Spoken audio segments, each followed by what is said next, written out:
Explain ideas from text. Level E, Lesson 33. At the end of this lesson, you will be able to explain historical events, explain technical procedures, explain scientific ideas or concepts. What you should know before doing this lesson. Informational texts are mostly written to give facts on various topics. Some informational texts tell facts about a person or a historical event. Some informational texts explain technical procedures. Some informational texts can explain ideas or concepts. Awesome words to look at before we read. Here is a variety of vocabulary strategies that we use with awesome words. First, we have two words that we might just look up in a dictionary or glossary because we don't know what they mean. We have patents. Say the word, patents. Patents is a noun. It's an official document that gives control and possession to an individual. A synonym for patents is controlled. Then we have promote.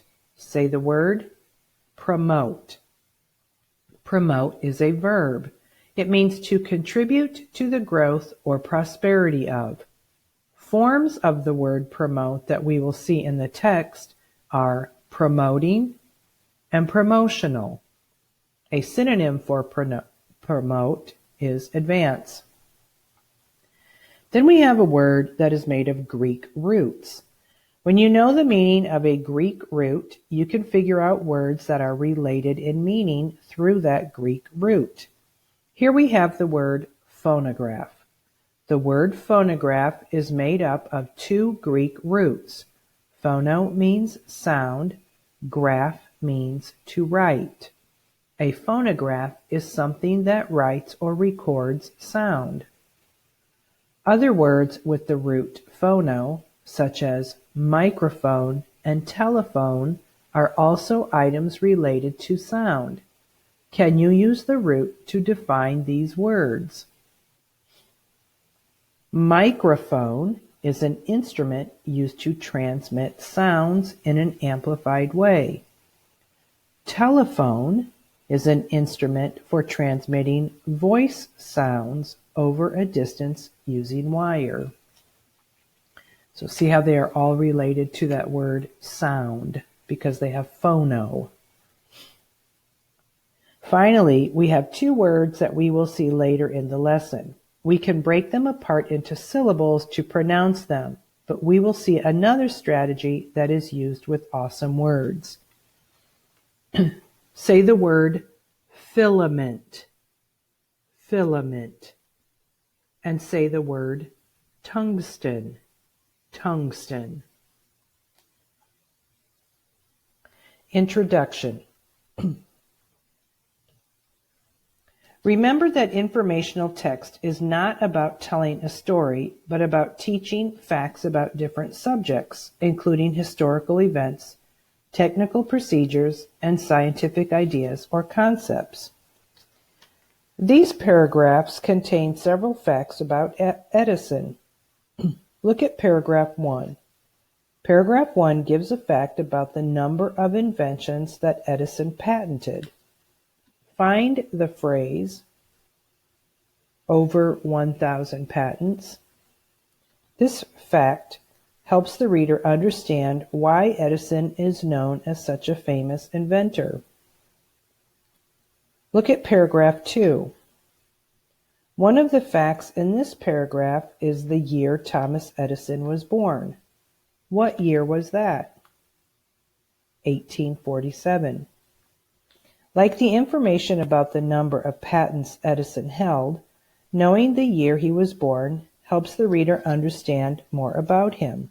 This detail helps us know that Edison lived many years in the past. Where was Edison born? In Ohio. Where did he spend most of his childhood? In Michigan. What did Edison's mother do after he did not do well in school? She taught him at home. These historical facts can help a reader understand more about Edison's life and work. We will follow similar steps when analyzing how other informational texts explain ideas. Practice 1. Explain historical events. Reading historical facts can help you learn more about people who lived during that time. Follow along and listen as I read about a famous inventor. Thomas Edison. Thomas Edison is probably the most famous inventor who ever lived. He was the holder of more than 1,000 patents, including an electric light bulb and the phonograph, a way of recording and storing sound. Today, one of the greatest compliments you can give an inventor is to call him or her another Edison. Thomas Alva Edison was born in Ohio in 1847, but he grew up mostly in Michigan. Though he was always curious about how things worked, especially machines, he did not do well in school. He was easily distracted. His teachers considered him hard to work with. His mother disagreed. She taught him at home, where he read one book after another. Young Edison wanted to soak up all the knowledge he could. Edison began inventing things in 1868 while he was working as a telegraph operator. Eventually, Edison quit his job to become an inventor full-time. He moved to New Jersey and opened up his own laboratory. He soon became known for his creativity and his hard work. Edison spent hours trying different ways of inventing new devices and machines. What if he turned the wire to the side? Suppose he made the hole at the end a little bigger? Sometimes it took hundreds of tries before he was satisfied. Besides being an inventor, Edison was also good at promoting his inventions. He was able to sell his inventions for considerable amounts of money. For example, he earned $40,000 for his first invention at a time when things cost much less than they do today. Edison died in 1931, famous for his promotional skills, but mostly famous for being an inventor. The facts from this text will give you the information you need to tell someone else what you learned about history. When did Edison open his own laboratory? After he quit his telegraph operator job. What was Edison known for besides inventing? His promotional skills. How much money did Edison get for his first invention? $40,000. Asking questions can help readers make sense of Edison's life. By the way, $40,000 in 1868 would be the same as about $1,250,000 today. Practice 2. Explain technical procedures. You recently learned how you can use the facts in a text to help you explain something that happened in history. In this part of the lesson, you'll learn how to do the same thing with a process or procedure. As we read, look for the meanings of the words filament and tungsten. Remember our awesome words? Their meanings are given in the text. See if you catch that. Making a light bulb. Light bulbs are small and not at all heavy. They look simple to make. A little glass, a little metal. That's about it. Making a light bulb sounds easy, but manufacturing a light bulb is a long and complicated process. First, filaments need to be made. Filaments are thin wires inside the bulb that actually light up. They are made out of tungsten, a metal that can heat up without burning. Next, wires connect the filament to the base or bottom of the bulb. The wires are very thin. They have to be kept in place. To make sure they do not move, the wires are coated in a chemical called borax. This chemical helps the wires stick to the inside of the bulb. The outside of a light bulb is made of glass. The glass is heated and then molded to form a bulb shape. Filaments might explode if they come into contact with air, so the air has to be pumped out of the light bulb. Instead, a gas called argon is placed inside. To finish making the light bulb, some metal is wrapped around the base. At last, the process is finished and the light bulb is ready to use. Did you see the definitions given in the text? Writers do this when there is an important word they think readers are probably not familiar with, but the word is important to the topic. Readers can learn more about how to make a light bulb by reading the text closely. The text tells readers about the wires in a light bulb. Why is borax important for the wires? Look for the keyword wires in the text. You should see that borax coats the wires so they stick to the bulb and do not move. Reading the text carefully helps give you the answer to this question and others like it. Understand that the steps to make a light bulb are explained in sequential order. Practice 3. Explain scientific ideas or concepts. In this part of the lesson, we will work on explaining scientific concepts. Follow along as I read. How a light bulb works. Light bulbs are powered by electricity. People use switches to turn light bulbs on. Sometimes the switches are on a lamp.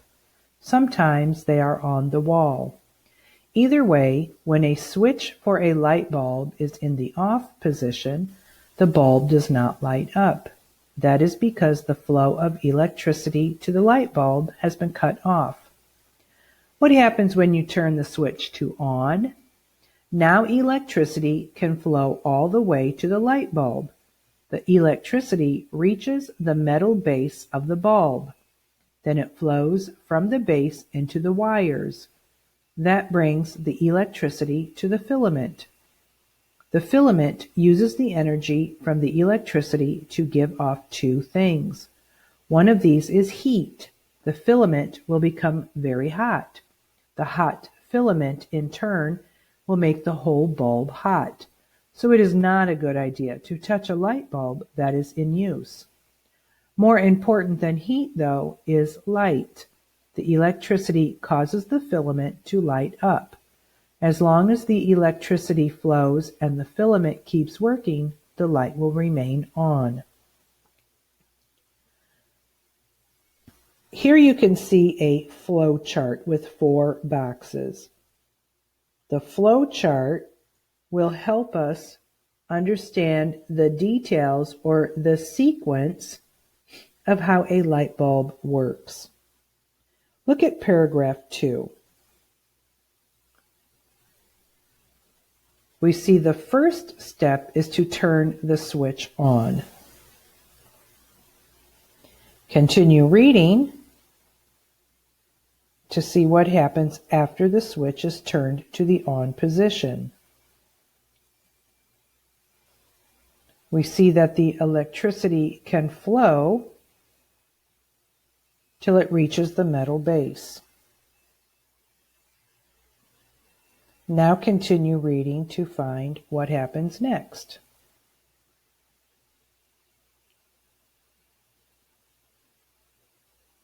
Then it flows from the base into the wires. That is the third step in the sequence.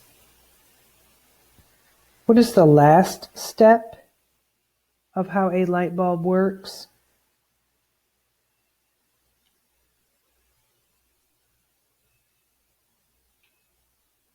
The electricity causes the filament to light up.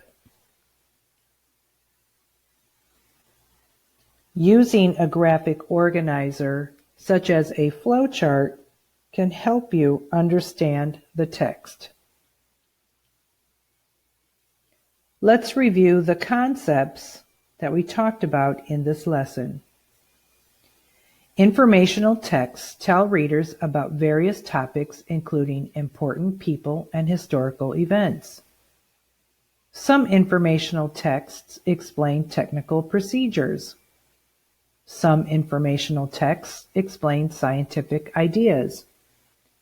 Readers can use more than one strategy to learn important words in text. Assignment. Reread Making a Light Bulb. Use facts from the text to explain one step in making a light bulb. When you finish, show your teacher your hard work. Bring your completed paper to the next Zoom class or take a picture and upload it onto Canvas.